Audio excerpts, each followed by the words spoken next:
लाविला, पंख फुट्या पाखरांसाठी वटवृक्ष रोविला. दीनदलित बहुजन समाजासाठी रयत शिक्षण संस्थेची स्थापना करणाऱ्या पद्मभूषण कर्मवीर भाऊराव पाटील यांना वंदन करून मी सो कै गजानन भिमराव देशपांडे विद्यालयाची इयत्ता 7वीची विद्यार्थिनी कुमारी शर्वरी हरिश्चंद्र यादव आपल्यासमोर विषय मांडते. निसर्ग माझा सोबती. निसर्ग माझा सखा, निसर्ग माझा सोबती. जिथे जिथे जाईल मी तिथे तूच माझा सांगाती. निसर्ग म्हणजे सृष्टी. पृथ्वी, पाणी, अग्नी, वायू व आकाश या पंचतत्वांनी बनलेली आपल्या सभोवतालची सर्व सृष्टी म्हणजे निसर्ग. निसर्गाचे व आपले नाते अगदी आपल्या जन्मापासूनच असते. निसर्ग हा मानवाला मिळालेला सर्वात दानशूर मित्र आहे. निसर्ग हा नेहमी आपल्या सोबत असतो, म्हणून तो आपला सोबती. निसर्गाशी आपण वेळोवेळी संवाद साधत असतो. एका शांत हिरव्यागार झाडीतून निवांत चालणे किंवा एखाद्या नदीच्या किनारी बसून तिचे सुमधुर संगीत ऐकणे आपल्या मनाला शांती व आनंद देतात.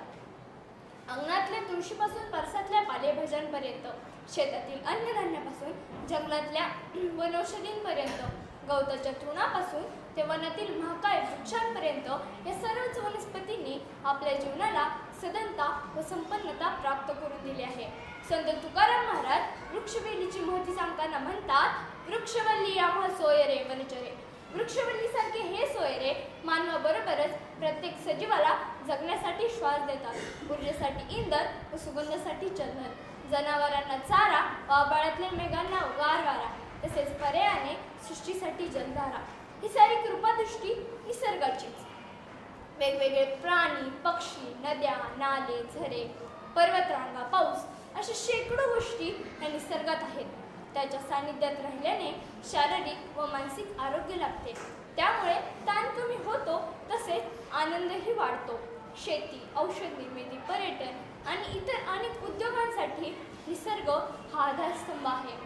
हा सोबती जरी आपल्याला इतकं भरभरून देत असला तरी त्या बदल्यात आपण त्याला काय देतो? काहीच नाही. त्याच्याकडून हीच निस्वार्थपणाची भावना आपण शिकली पाहिजे. म्हणूनच पुढील ओळी मला समर्पक वाटतात. किती फुलांवर हक्क सांगतात जन्मदाती झाडं. किती फुलांवर हक्क सांगतात जन्मदाती झाडं. वातावर वसूल करतो का दर महिन्याला भाडं? लिटरभर पाण्याचा काय भाव सांगते नदी? लिटरभर पाण्याचा काय भाव सांगते नदी? आणि किती ॲडव्हान्स मागतात ढग पाऊस पडण्याआधी. किती हत्ती दात पडल्यावर आपलेच दात विकतात. किती हत्ती दात पडल्यावर आपलेच दात विकतात. चोचीत मावेल एवढंच खावं हे पक्षी कुठे शिकतात? प्रकाश दिला म्हणून सूर्य लाईट बिल झाडतो का? प्रकाश दिला म्हणून सूर्य लाईट बिल झाडतो का? कधी रविवारी सुट्टी टाकून जगात अंधार पाडतो का? असे अनेक प्रश्न प्रत्येकाच्या मनाला पडलेच पाहिजेत. कारण हा सोबती जरी आपल्याला इतकं भरभरून देत असला तरी त्या बदल्यात आपण त्याला काहीच देत नाही. उलट आपण स्वतःच्या स्वार्थापायी त्याची हानी करत आहोत. अनेक जंगली तोडली जात आहेत. त्यामुळे नष्ट होत चाललेल्या वनांबरोबरच अनेक पशुपक्ष्यांची कुळं नष्ट झाली. हवेत प्रदूषणाची वाढ झाली आहे. हवेची वानवा आहे. खनिज संपत्ती संपत चालली आहे.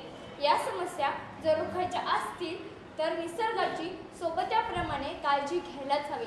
शाळांमधून सुरू झालेला पर्यावरण विषय फक्त प्रकल्पापुरताच मर्यादित न राहता तो विद्यार्थ्यांच्या कृतीतून प्रत्यक्ष प्रवाहित झाला पाहिजे. इतर कोणी काय करतं असा विचार करण्यापेक्षा मला यासाठी काय करता येईल असा विचार प्रत्येकाने करायलाच हवा. निसर्गाचे सौंदर्य अद्वितीय आहे. निसर्ग प्रत्येक ऋतूत आपल्याला नवीन रूपात दर्शन घडवतो. हा सोबत्याच्या संगतीतून आपल्याला जीवनाच्या पैलूंची जाणीव होते. जसे वादळानंतर एक सुंदर इंद्रधनुष्य उमटते, त्याचप्रमाणे जीवनातील वाईट काळानंतरही सुखाचे क्षण येतातच. शेवटी एवढेच म्हणावेसे वाटते, निसर्गासारखा नाही रे गुरु सखा माय बाप. निसर्गासारखा नाही रे गुरु सखा माय बाप. त्याच्या सोबतीत व्यापताप मिटती आपोआप. व्यापताप मिटती आपोआप. धन्यवाद.